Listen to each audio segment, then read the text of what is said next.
Apocalipse capítulo 3, versículos 1 a 6. Diz assim a palavra do Senhor: Ao anjo da igreja em Sardes escreve: Estas coisas diz aquele que tem os 7 Espíritos de Deus e as 7 estrelas. Conheço as tuas obras, que tens nome de que vives e estás morto. Sê vigilante e consolida o resto que estava para morrer, porque não tenho achado íntegras as tuas obras na presença do meu Deus. Lembra-te, pois, do que tens recebido e ouvido, guarda-o e arrepende-te, porquanto se não vigiares, virei como ladrão, e não conhecerás de modo algum em que hora virei contra ti. Tens, contudo, em Sardes, umas poucas pessoas que não contaminaram as suas vestiduras e andarão de branco junto comigo, pois são dignas. O vencedor será assim vestido de vestiduras brancas, e de modo nenhum apagarei o seu nome do livro da vida. Pelo contrário, confessarei o seu nome diante de meu Pai e diante dos seus anjos.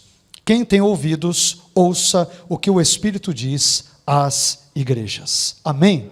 Vamos orar e vamos pedir que o Senhor, graciosa, bondosa e misericordiosamente, venha falar conosco. Amém?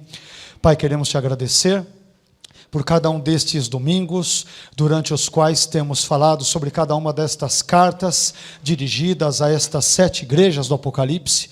E hoje, Senhor, nós te pedimos novamente que o Senhor nos oriente, nos instrua, nos abençoe acerca de tudo quanto diremos sobre esse texto bíblico tão importante que compõe o contexto desta 5ª carta dirigida a esta 5ª igreja também mencionada no Apocalipse. Fique conosco, dando-nos graça, iluminando o nosso entendimento, e da mesma forma, ó Pai, te pedimos que o Senhor abençoe a tua igreja, a tua noiva, a fim de que possa compreender e absorver tudo quanto for dito nesta noite. Te louvamos, te glorificamos e mais uma vez contamos com o teu gracioso auxílio em nome de Jesus. Amém. Amém. Hoje a nossa intenção é falarmos sobre esta 5ª carta dirigida à igreja, desta vez de Sardes, cujo texto acabamos de ler encontra-se em Apocalipse capítulo 3, versículos 1 a 6. Como tenho feito ao longo destes domingos, desses nossos encontros, eu tenho costumado dar uma introdução breve sobre o contexto geral de Sardes, no caso de hoje, em cada uma das cidades ou das localidades da Ásia Menor, e depois nós discorremos sobre alguns pontos e ensinamentos gerais presentes no texto. Quando nós falamos sobre Sardes, Sardes era uma das cidades mais importantes da Ásia Menor e também uma das cidades mais antigas, tendo sido fundada em torno do ano 1200 a.C., e por estar localizada numa região privilegiada, numa região montanhosa, muito alta, Sardes acabou se tornando uma fortaleza quase que invencível. A cidade era uma importante potência militar que dificilmente perdia uma batalha e, portanto, ela era temida por todos os seus inimigos de um modo geral. Sardes chegou até mesmo a se tornar o quartel-general do governador persa devido à sua estratégica localização geográfica. Mas, apesar de todas essas benesses naturais das quais ela usufruía, Sardes acabou enfrentando, por outro lado, uma série de derrotas militares no seu passado, pelo fato de não vigiar adequadamente alguns pontos vulneráveis da sua guarnição montanhosa. A sua excessiva autoconfiança a levou a amargar duras derrotas. Além disso, Sardes também acabou conquistando boa reputação e grande riqueza em razão do seu comércio e dos seus negócios importantes, sobretudo aqueles de algum modo relacionados à indústria têxtil, à indústria de lã, como já vimos também em outra das cartas que nós já citamos anteriormente. Quanto à sua vida religiosa, a divindade padroeira de Sardes, ela era conhecida como Cibele, uma suposta divindade, uma suposta deusa, a quem creditava-se o poder especial de restaurar a vida aos mortos, ou seja, cria-se que Cibele tinha o poder de ressuscitar os mortos ou de lhes dar vida, mas nós veremos que isso, sem dúvida alguma, não ocorreu de modo algum no que tange, no que diz respeito a esta igreja especificamente. Em geral, assim como ocorrera já as outras cidades, Sardes também era uma região muito idólatra, que adorava Zeus, adorava Dionísio, deus do vinho, que tem o seu correspondente ali romano, que é Baco, adorava Cibele e adorava uma série de outras divindades ali cultuadas. Essa, de uma forma geral, é uma apresentação bem resumida, bem sintetizada de Sardes, localidade esta, cuja igreja ali presente nós teremos a oportunidade de conhecer agora nessa carta de forma um pouco mais detalhada. Quando nós vamos para o versículo 1, meus queridos, Apocalipse 3, no versículo 1, na parte A, como nós também temos visto nos outros domingos, nos nossos outros encontros, nós encontramos aqui uma referência feita ao destinatário e também ao remetente da carta à igreja de Sardes. Isto no capítulo 3 e versículo 1, parte A. O destinatário aparece sendo ali exemplificado da seguinte maneira: ao anjo da igreja em Sardes escreve. Nós temos mencionado ao longo destes nossos encontros que o anjo da igreja, apesar de uma série de teorias e de hipóteses com relação à sua figura e à sua identidade, ele tem sido compreendido de uma forma geral como sendo o bispo da igreja, o líder da igreja, aquele que administrava ou cuidava em termos espirituais da vida daquela determinada comunidade cristã. E no caso de Sardes não é diferente. E quando nós olhamos para o remetente, que também é sempre Jesus em cada uma das 7 cartas, Jesus, ele via de regra, se apresenta com uma identificação, com alguns traços, com algumas características que têm ligação pronta, imediata com a igreja a qual ele se dirige. E isto também ocorre com a igreja de Sardes. Com relação ao remetente, nós vemos aqui Jesus, ele se apresentando de 2 formas para os cristãos sardenses. Em primeiro lugar, Jesus se apresenta à igreja de Sardes como aquele que tem os 7 Espíritos de Deus. Aquele que tem os 7 Espíritos de Deus. Esta descrição, ela parece fazer referência ao conhecido texto de Isaías, no capítulo 11, versículos 1 e 2, texto este segundo o qual o rei Messias vindouro, isto é, Jesus, ele receberia a plenitude do Espírito sobre a sua vida. Espírito este que, apesar de ser um só, apesar de ser uno, ele é retratado a partir de 7 ângulos ou 7 características ou perspectivas distintas. O texto de Isaías, capítulo 11, versículos 1 e 2, assim classifica esta característica sétupla do Espírito. Do tronco de Jessé sairá um rebento, e das suas raízes um renovo.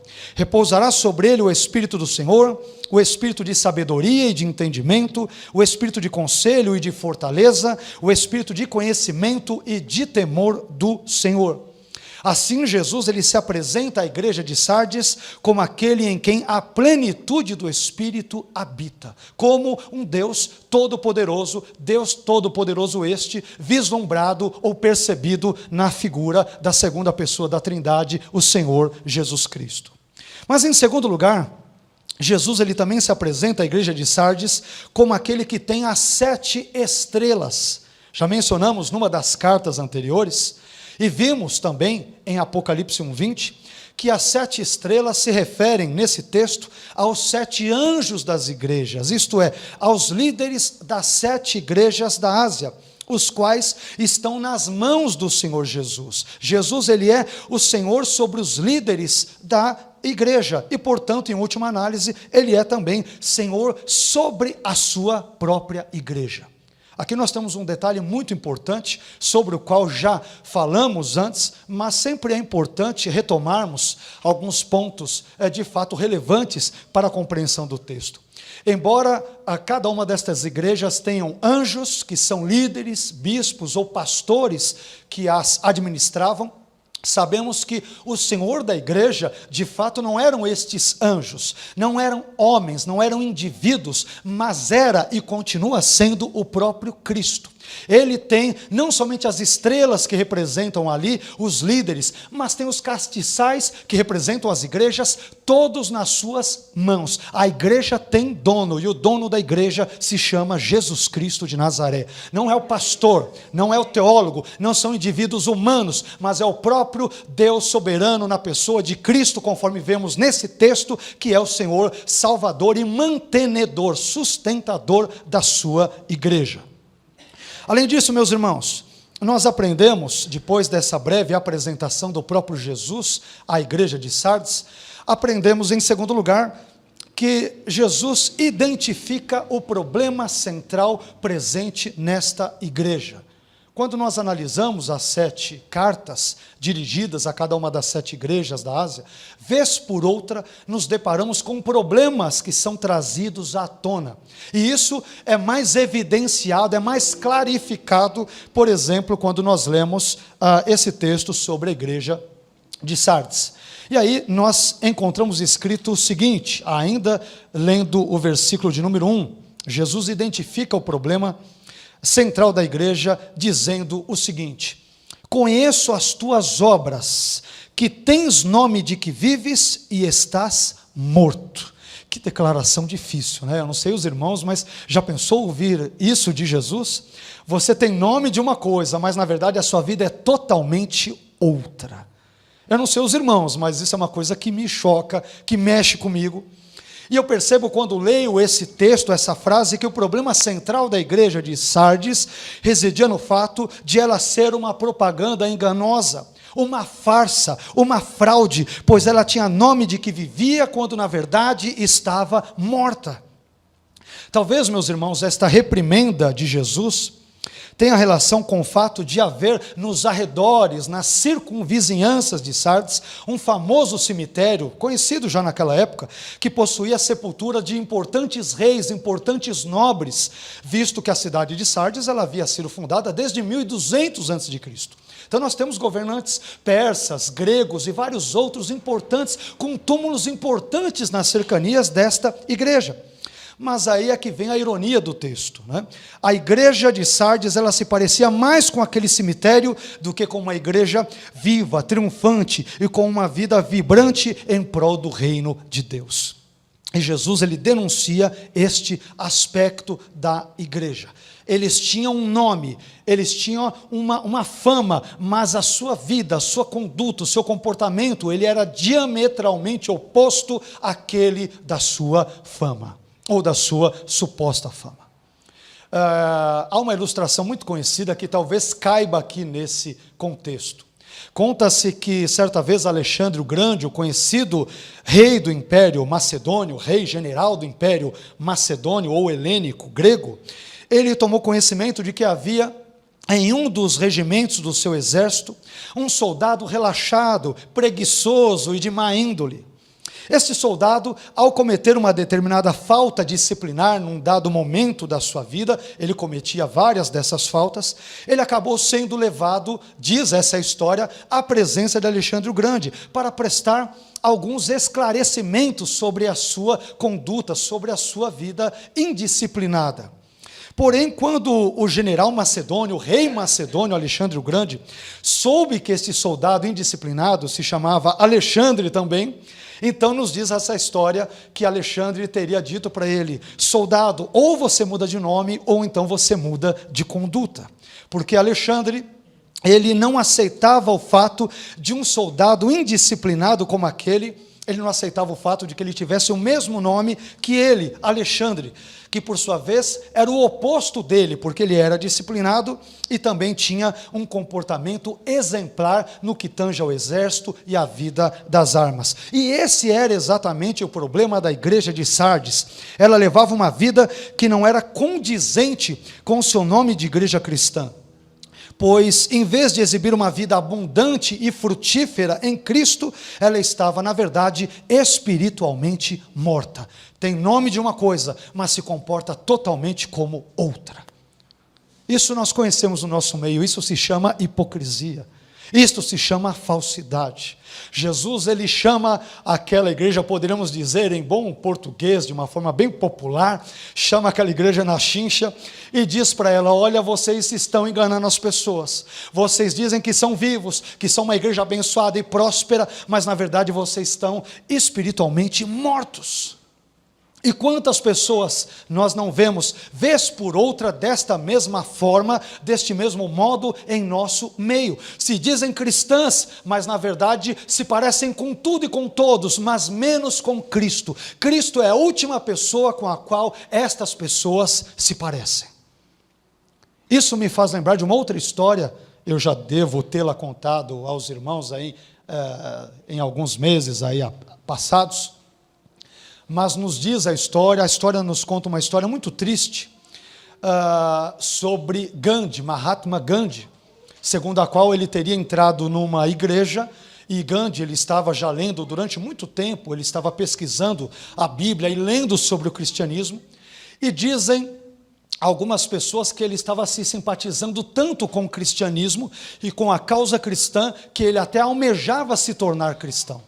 Quando então, num determinado dia, ele chega até uma igreja, e quando ele se aproxima dali, entre aspas, os diáconos, ao saberem que ele ali está, perguntam para ele: mas o que você faz aqui? E ele diz: não, eu vim aqui para cultuar o vosso Deus, o vosso Cristo, eu vim aqui porque eu quero aprender, quero ter um momento aí de comunhão com vocês, enfim, eu gostaria de participar do culto. E aí, diz também essa mesma história que ele teria sido barrado, e este diácono, esta pessoa, esta suposta liderança da igreja, teria dito a ele que não havia lugar para pessoas como ele ali na igreja. Isto fez com que um missionário, tempos passados, tempos bem mais tarde, aí, um missionário chamado Stanley Jones, certa vez quando ele perguntou a Gandhi, e Gandhi certamente deveria ter ainda esse dado na sua mente, muito claro, marcado de forma muito indelével. Ele perguntou para ele: mas Gandhi, o que você acha de Cristo? O que você pensa sobre Cristo? E Gandhi então teria dito: olha, eu acredito no Cristo de vocês, eu confio no Cristo de vocês, mas em vocês cristãos não, porque vocês cristãos se parecem muito pouco com o vosso Cristo. Isso me faz lembrar a igreja de Sardes. Tinha nome de que vivia, mas estava morta. Dizia-se cristã, mas tinha muito pouco de Cristo na sua vida, no seu comportamento, na sua conduta diária. Eu creio que, meus irmãos, esta seja uma importantíssima advertência que o Mestre, que o Senhor Jesus nos faz hoje. Que haja uma proximidade entre o título que nós recebemos de cristãos e a nossa prática, o nosso viver diário como um todo. Amém? Mas nós também aprendemos algumas outras questões importantes no texto. Caminhando um pouco mais aí adiante, nós descobrimos em terceiro lugar que Jesus, ele dá 3 ordens à igreja de Sardes. Ordens estas acompanhadas de uma ameaça, caso tais ordens não sejam efetivamente cumpridas. Jesus, ele dá ordens. Ele evidentemente espera que tais ordens sejam obedecidas, mas esse mesmo Jesus que é amor, e nós cantamos muito sobre o amor dele, e é verdade, porque a Bíblia diz que Deus é amor, e esse amor se externa da melhor maneira na face de Jesus. Esse Jesus amoroso é também um Jesus que é justo, E esse outro lado da moeda, a justiça, é muito bem retratado nesse texto agora que nós veremos. Entre os versículos 2 até o versículo 3, parte A, nós encontraremos aí as ordens, e depois na parte B do versículo 3, nós encontraremos a ameaça. Primeira ordem de Jesus, no versículo 2, parte A: sê vigilante, sê vigilante. Como eu disse aos irmãos agora na introdução da nossa mensagem, no passado, a cidade de Sardes havia sido conquistada por invasores, por 2 motivos principais: porque os seus guardas não estavam sobre os muros vigiando a cidade, e porque ela se julgava autossuficiente em razão da sua localização geográfica benéfica, propícia, abençoada. Como Sardes estava sobre uma região montanhosa muito alta, e havia um despenhadeiro que separava muitas vezes de outras pessoas ou dos invasores, eles se achavam autossuficientes. Aqui ninguém vai entrar, né? Ninguém nunca vai penetrar a nossa fortaleza. Mas infelizmente ocorreu o contrário. Eles foram invadidos mais uma vez, e justamente porque não tinham um vigilante no seu posto e porque eles se julgavam autoconfiantes e autossuficientes em razão da sua localização geográfica privilegiada. Talvez por causa disso, então, a igreja esteja sendo comparada e repreendida pela mesma falta de vigilância e pelo excesso de autoconfiança que os sardenses em geral, que a cidade havia adotado. Levando-se em consideração o contexto imediato da passagem, parece que a igreja de Sardes devia ser vigilante quanto a duas questões. Primeiro, quanto à sua vida espiritual geral, pois, segundo o versículo 1, ela tinha nome de que vivia, mas na verdade estava morta, já acabamos de mencionar isso. E segunda, quanto às suas obras imperfeitas, feitas pela metade, incompletas, que não seguiam os padrões divinos. Veja o que diz o versículo 2, parte B. Não tenho achado íntegras as tuas obras na presença do meu Deus. Aqui a palavra usada para íntegras, ela é proveniente do grego plerou, que significa cumprir, completar, preencher, trazer à conclusão, terminar. Diante destes significados, parece que a igreja de Sardes começava uma obra para Deus, mas não a concluía. Era uma igreja que talvez tivesse muitas iniciativas, mas como já ouvi de alguém certa vez, tinha poucas acabativas, né? Começava bem, mas terminava muito mal. Além disso, o verbo plerou, ele também transmite o sentido de perfeição. Isto parece dar a entender que os crentes sardenses não davam o seu melhor para Deus, mas o serviam de qualquer jeito, ou seja, eles não estavam satisfazendo os padrões de Deus no que diz respeito ao tipo espiritual de vida que estavam levando, estavam vivendo uma vida de qualquer jeito.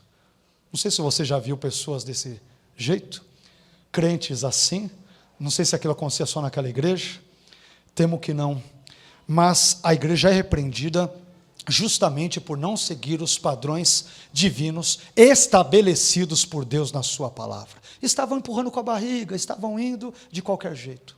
Isso nos leva à segunda ordem, aparece ainda no versículo 2, que os irmãos têm aí diante de vocês. Consolida o resto que estava para morrer.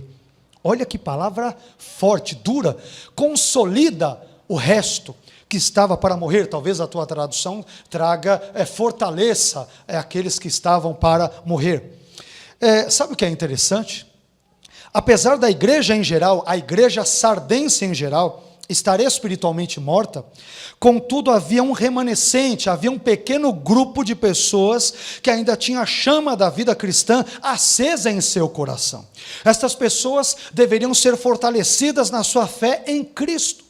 E aqui o verbo grego usado para consolidar, esterizo, ele significa firmar ou colocar algo em pé. Em outras palavras, Jesus diz, olha, tem muitos de vocês que estão aí vivos, mas estão caindo, então firme-os, coloque-os em pé, para que eles estejam, ou sejam ativos, vivos, abençoados na minha presença. A mensagem de Jesus aqui é bastante clara. Embora a maior parte da igreja já esteja espiritualmente morta, existe uma minoria que ainda permanece viva.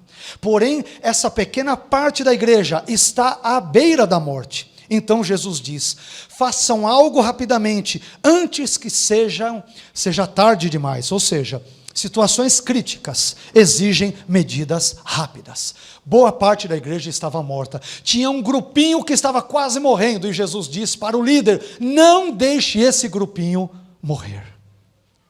Olha que situação triste para uma igreja. A maior parte espiritualmente morta. Um grupo vivo, mas com a chama quase apagando. E Deus disse para o anjo, para o pastor da igreja, tome cuidado destas almas, para que elas não sejam contaminadas pelas demais e morram juntamente com elas. É um linguajar muito duro.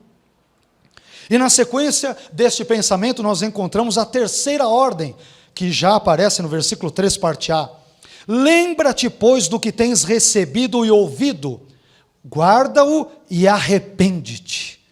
palavras duras. Lembra-te, pois, do que tens recebido e ouvido, guarda-o e arrepende-te.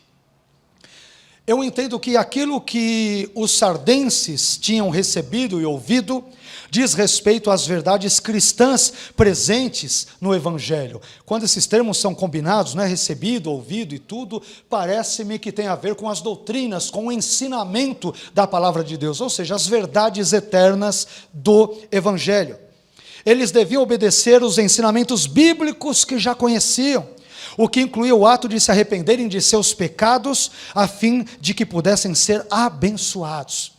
Em outras palavras, Jesus estava dizendo o seguinte para os crentes de Sardes: pessoal, o segredo da bênção é fácil, obedeçam ao Evangelho e mudem de vida. Obedeçam ao Evangelho e arrependam-se, ou seja, mudem de vida. A igreja de Sardes, meus queridos, não precisava de campanhas de libertação, não precisava de sessões de cura interior, não precisava de teologia da prosperidade, de atos proféticos ou de qualquer outra muleta psicológica que muitos por aí desejam nos oferecer. Nada disso.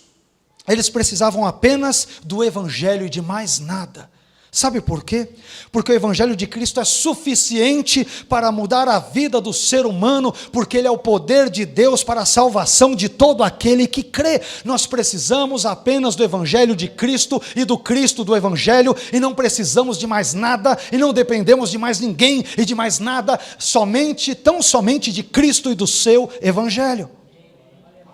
E essas três ordens, meus irmãos, são acompanhadas, são seguidas da seguinte ameaça feita pelo próprio Jesus: porquanto, se não vigiares, veja o que diz o texto: se não vigiares, virei como ladrão, e não conhecerás de modo algum em que hora virei contra ti.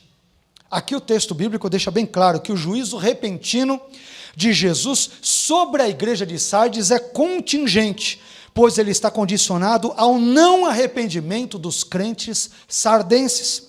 Se eles se arrependessem e mudassem de conduta, o juízo não viria contra eles. Por outro lado, se eles não se arrependessem e não mudassem de conduta, então o Senhor viria inesperadamente para puni-los como um ladrão. Aqui o texto não fala de parousia, não fala de segunda vinda, não fala do retorno de Cristo, fala da vinda de Jesus específica sobre um grupo de cristãos específicos, julgando-os caso estes não se arrependam dos seus pecados. Então mesmo Jesus, que ama a igreja, haverá de julgá-la e consequentemente de puni-la, se esta não se emendar dos seus pecados e obviamente desprezar a graça de Deus que sobre ela está, possibilitando-lhe agir desta forma. Palavras duras, não somente para a igreja de Sardes, mas para as igrejas de todas as épocas, inclusive esta que agora está ouvindo esta mensagem. E meus irmãos, isso nos leva ao quarto e último ponto, antes de extrairmos depois algumas lições práticas, como também eu tenho buscado fazer a cada uma das nossas mensagens. Em quarto e último lugar, vemos nos versículos 4 e 5, Jesus fazendo promessas aos crentes sardenses vencedores. Vejamos o que diz o texto. Tens, contudo, em Sardes umas poucas pessoas que não contaminaram as suas vestiduras, e andarão de branco junto comigo, pois são dignas. Olha que palavra abençoada. Jesus está dizendo, nem tudo está perdido, tem ainda um punhadinho de gente boa, crente, fiel, né? Tem 90% que está tudo errado, mas tem uns 10% ali que me seguem fielmente. Estes andarão comigo de branco, de Jesus. O vencedor será assim vestido de vestiduras brancas, e de modo nenhum apagarei ou riscarei o seu nome do livro da vida. Pelo contrário, confessarei o seu nome diante de meu Pai e diante dos seus anjos. Aqui nós encontramos pelo menos 3 promessas de Jesus feitas aos crentes sardenses que se sagrassem vencedores. Estas promessas não dizem respeito àqueles espiritualmente mortos se continuassem vivendo assim espiritualmente mortos. Ela tem endereço certo, é direcionada aos vencedores. Isso é muito importante e eu já vou retomar esse tema daqui a pouco do vencedor. Primeira promessa, dentre as três que nós encontramos nos versículos 4 e 5.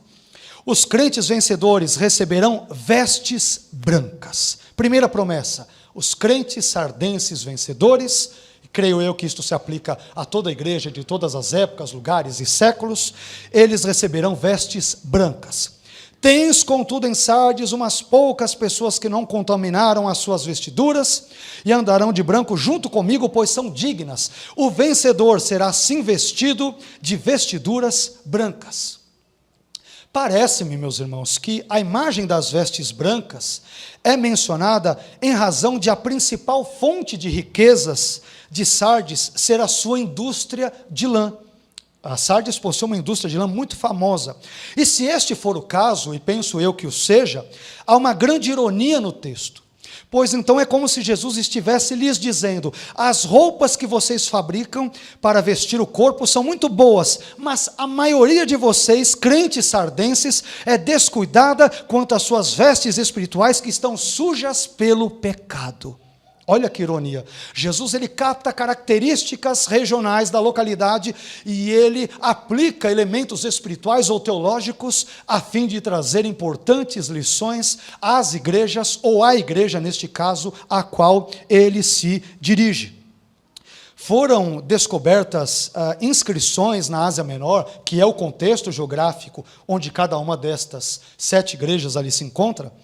E estas inscrições diziam que as roupas contaminadas de um adorador, mesmo um adorador pagão, o desqualificavam na sua adoração. E além disso, desonravam a divindade a quem ele adorava. Então, mesmo no contexto, não somente judaico-cristão, mas no contexto pagão, as vestes impuras ou contaminadas ou sujas tinham uma representatividade negativa. E Jesus, ele se vale desse elemento cultural a fim de trazer uma importante lição à igreja sardense e, penso eu, também à igreja atual na nossa contemporaneidade. E aí, meus irmãos, é interessante que Cristo, ele promete uma nova vida para o crente vencedor, representada pelo seu andar, pelo seu caminhar com vestes brancas. Estas vestes brancas, elas foram interpretadas de várias formas ao longo dos tempos, pelos comentaristas bíblicos, de formas bem distintas. Eu separei algumas delas, mas, em geral, estas vestes brancas têm sido interpretadas de 6 formas, pelo menos, olha só. A primeira delas tem sido entendida como uma referência à indústria de roupas de Sardes, que é o que nós acabamos de mencionar agora, e isso talvez faça parte desse pano de fundo. Em segundo lugar, elas têm sido entendidas como vestes celestiais dos remidos, as quais enfatizam a vitória, a glória e a condição celestial dos crentes durante toda a eternidade. Em terceiro lugar, estas vestes têm sido entendidas, as vestes brancas, como a troca das vestes sujas do sumo sacerdote Josué por vestes limpas, indicando a sua retidão sacerdotal, como nós vemos, por exemplo, em Zacarias, no capítulo 3, versículos 1 a 10. O sumo sacerdote Josué está com as vestes sujas e Satanás está à sua direita, opondo-se-lhe, acusando-o em razão destas vestes. Uma quarta explicação entende que essas vestes brancas trazem a linguagem da roupa de casamento, significando a justiça de Cristo imputada sobre os crentes. Uma quinta interpretação diz que estas vestes se referem a togas brancas batismais, representando a conversão dos crentes sardenses. E uma sexta e última interpretação, que a meu ver talvez seja a mais adequada nesse contexto, liga as vestes brancas com o triunfo romano, quando os cidadãos vestiam roupas brancas durante a celebração das suas conquistas militares. Pelo menos no que tenho pesquisado, muitos autores concordam com esta última perspectiva. E por quê?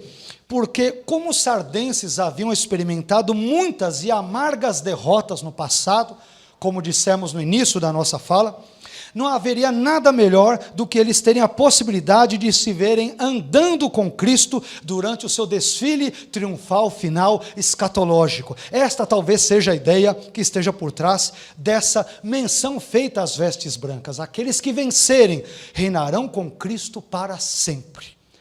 Da mesma forma como os soldados romanos se sagravam vitoriosos e desfilavam publicamente, os remidos que confiarem em Cristo também vestirão vestes brancas, que representam a sua pureza, a sua santidade, a sua integridade em Cristo, e isto representará a sua dignidade eterna com base em Cristo e somente com base nos méritos de Cristo.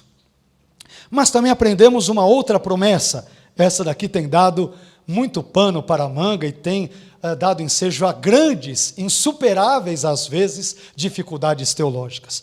A segunda promessa: os crentes vencedores não terão seus nomes apagados do livro da vida.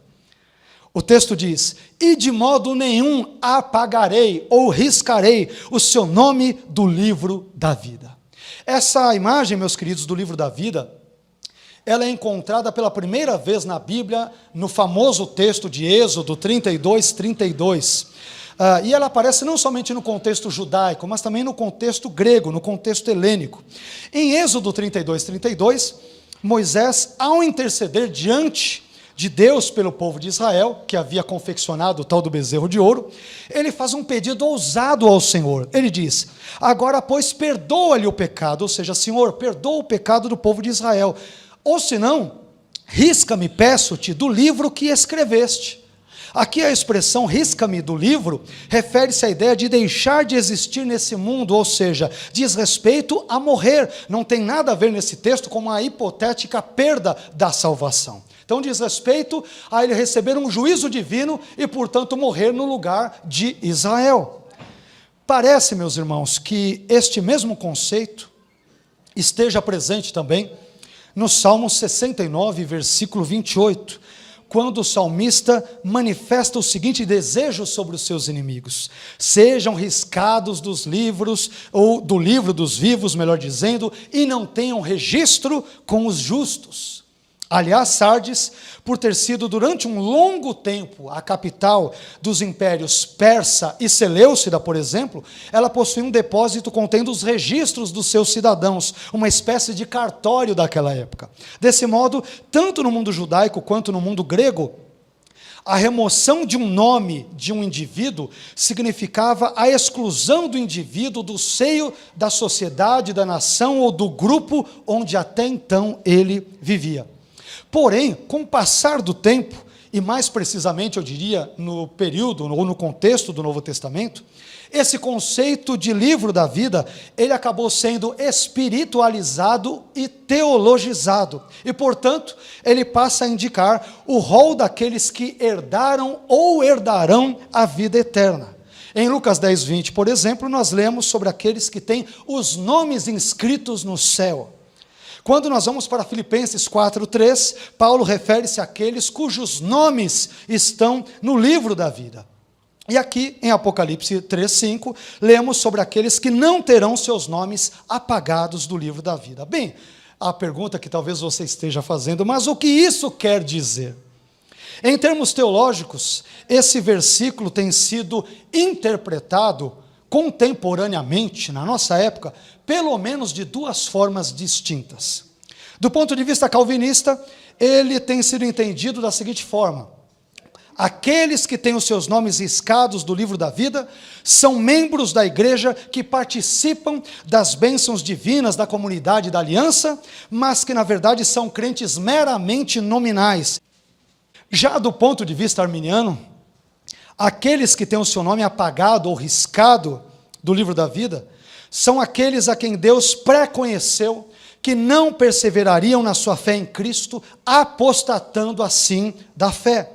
Na perspectiva arminiana, todo eleito para a salvação, ou seja, eleito segundo a presciência de Deus Pai, conforme 1 Pedro 1:2, é um crente em Cristo, mas nem todo crente em Cristo é um eleito. O que distingue, você pode talvez se perguntar, um mero crente em Cristo de um eleito? A sua perseverança na fé em Cristo até o final da sua vida. Perseverança esta possibilitada somente pela graça de Deus. Portanto, quem são aqueles que terão seus nomes riscados do livro da vida? Estes são aqueles cuja perseverança na fé em Cristo não foi pré-conhecida por Deus desde a eternidade. Em outras palavras, Deus previu que tais indivíduos creriam em Cristo apenas até um determinado momento de suas vidas, mas não previu que tais indivíduos permaneceriam crendo em Cristo até o fim. Estes são os que terão os seus nomes riscados do livro da vida. Por outro lado, quem são aqueles que não terão os seus nomes riscados do livro da vida? Estes são aqueles cuja perseverança na fé em Cristo foi pré-conhecida desde a eternidade por Deus. Como Deus previu que tais pessoas permanecerão crendo em Cristo até o final de suas vidas, e a presciência de Deus evidentemente não pode estar enganada ou equivocada, logo, tais pessoas não podem ter os seus nomes riscados do livro da vida. Portanto, diante das várias advertências bíblicas sobre a real possibilidade de um verdadeiro crente poder apostatar da fé, a perspectiva arminiana parece ser a que melhor se encaixa com os dados bíblicos no que diz respeito a este assunto referente ao nome riscado do livro da vida. A terceira promessa que nós encontramos: os crentes vencedores terão seus nomes confessados diante do Pai e dos anjos. O versículo 5 diz: confessarei o seu nome diante de meu Pai e diante dos seus anjos. Esta declaração de Jesus, meus irmãos, é um eco daquilo que Jesus já ensinara ao longo do seu ministério público. Por exemplo, em Mateus, no capítulo 10, versículo 32, Jesus disse: portanto, todo aquele que me confessar diante dos homens, também eu o confessarei diante de meu Pai que está nos céus. Ou seja, aqueles que confessarem a Jesus na terra como seu Senhor e Salvador, terão seus nomes confessados no céu por Jesus diante do Pai e dos seus anjos. Aliás, Hebreus 2,11 diz que Jesus não se envergonha de chamar os crentes de seus irmãos. Ele irá nos chamar de irmãos, se pela graça de Deus permanecermos firmes na fé. Se permanecermos firmes na fé. Não com base no nosso mérito e na nossa força, mas sim com base na graciosa e poderosa misericórdia de Deus. Amém, meus irmãos? Dito isto, eu quero encerrar aqui com 4 lições práticas, sobre as quais até já falamos, mas quero mencionar aqui 4 lições práticas, entre outras, que, creio eu, podemos extrair desse trecho de Apocalipse 3, versículos 1 a 6. Primeira lição: a vida de um cristão deve ser condizente com o seu nome de cristão. Repito, a vida de um cristão deve ser condizente com o seu nome de cristão. A igreja de Sardes tinha nome de que vivia, mas na verdade estava morta. Havia um grande abismo entre o nome e a conduta da igreja de Sardes. O nome deles era um, mas a sua vida era completamente outra. Irmãos, se somos chamados de cristãos, então temos que imitar os passos daquele de quem tomamos o nome emprestado, isto é, o próprio Cristo. Paulo, em 1 Coríntios, no capítulo 11, versículo 1, deu a seguinte ordem para os crentes da igreja de Corinto: sede meus imitadores, como também eu sou de Cristo. Paulo estava dizendo: eu não apenas professo o nome de Cristo, mas eu imito o próprio Cristo. Em outras palavras, Cristo perdoa, eu também perdoo. Cristo ama, eu também amo. Cristo serve ao próximo, eu também sirvo ao próximo. Cristo estudava a palavra de Deus, eu também estudo a palavra de Deus. Em outro texto, 1 João capítulo 2, versículo 6, o apóstolo João escreveu: aquele que diz que permanece nele, isto é, em Cristo, também deve andar assim como Cristo andou. E eu te pergunto, você tem andado como Cristo andou ou não? O seu nome de cristão é condizente com a sua conduta ou não? Ou será que você tem nome de que vive, mas na verdade está espiritualmente morto há bastante tempo? Segunda lição prática que aprendemos nesse texto: valorize o ensinamento do Evangelho. Valorize o ensinamento do Evangelho. Em Apocalipse 3,13 encontramos a seguinte ordem dada à igreja de Sardes: lembra-te, pois, do que tens recebido e ouvido, guarda-o e arrepende-te. Meu irmão, leia o Evangelho, estude o Evangelho, creia no Evangelho e, acima de tudo, pratique o Evangelho. Não viva, como nós dissemos agora há pouco, de campanhas mirabolantes que prometem mundos e fundos, mas que não estão alicerçadas no Evangelho. O Evangelho é suficiente, porque é o Evangelho que transforma a vida do pecador. É o Evangelho que nos revela quem é Cristo. É o Evangelho que nos mostra o quão pecadores somos. E é também o Evangelho que nos mostra o caminho para a salvação, que é o próprio Cristo e a fé no seu sacrifício vicário por todos nós. Amém? Então, valorize o ensino do Evangelho. Terceira lição: resista à síndrome da Maria vai com as outras. Uma terceira lição importante. Resista a síndrome aquela fraseologia popularmente conhecida como Maria vai com as outras.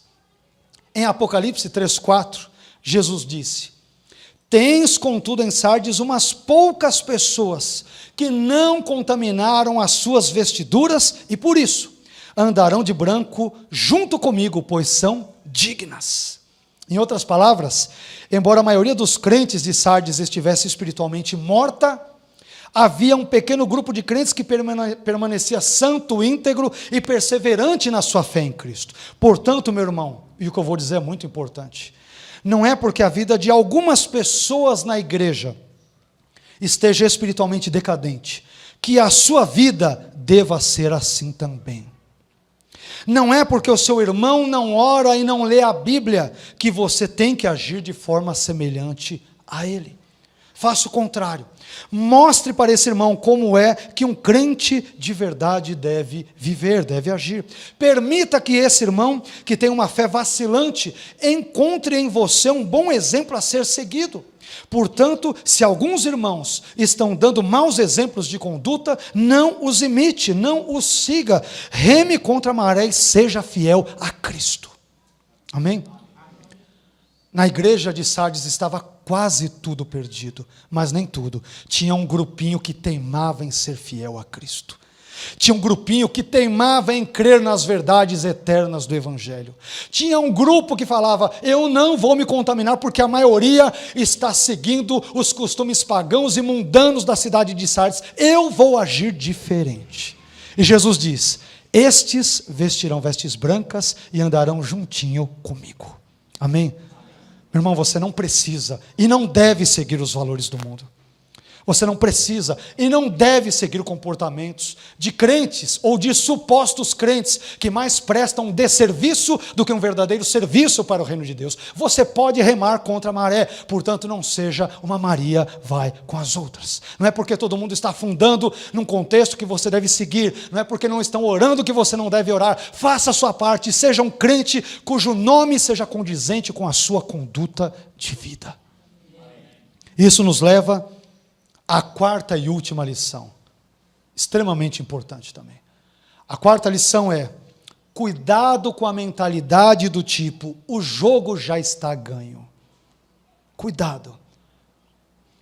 Meu irmão, não é porque Cristo morreu na cruz pelos seus pecados que você já está automaticamente salvo. Algumas pessoas raciocinam equivocadamente assim: bem, como o jogo já está ganho, a salvação já foi garantida, então eu vou viver de qualquer jeito e já está tudo conquistado mesmo na cruz e acabou.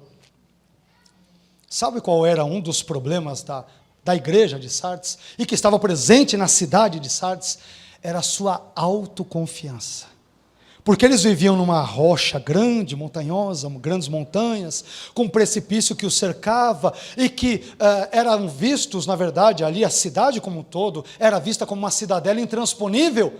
Eles não colocaram sentinelas nos lugares estratégicos, o invasor entrou, saqueou a cidade e a destruiu. Porque eles eram muito autoconfiantes. Eles achavam que não precisavam vigiar. O inimigo veio e acabou aprontando uma série de situações adversas. Não se esqueça, por falar em adversidade, das sérias advertências que Jesus fez à igreja de Sardes. Ele disse em Apocalipse 3:2, sê vigilante. Ele ordenou em Apocalipse 3:3, arrepende-te. Ele advertiu ainda em Apocalipse 3:3, se não vigiares, virei como ladrão.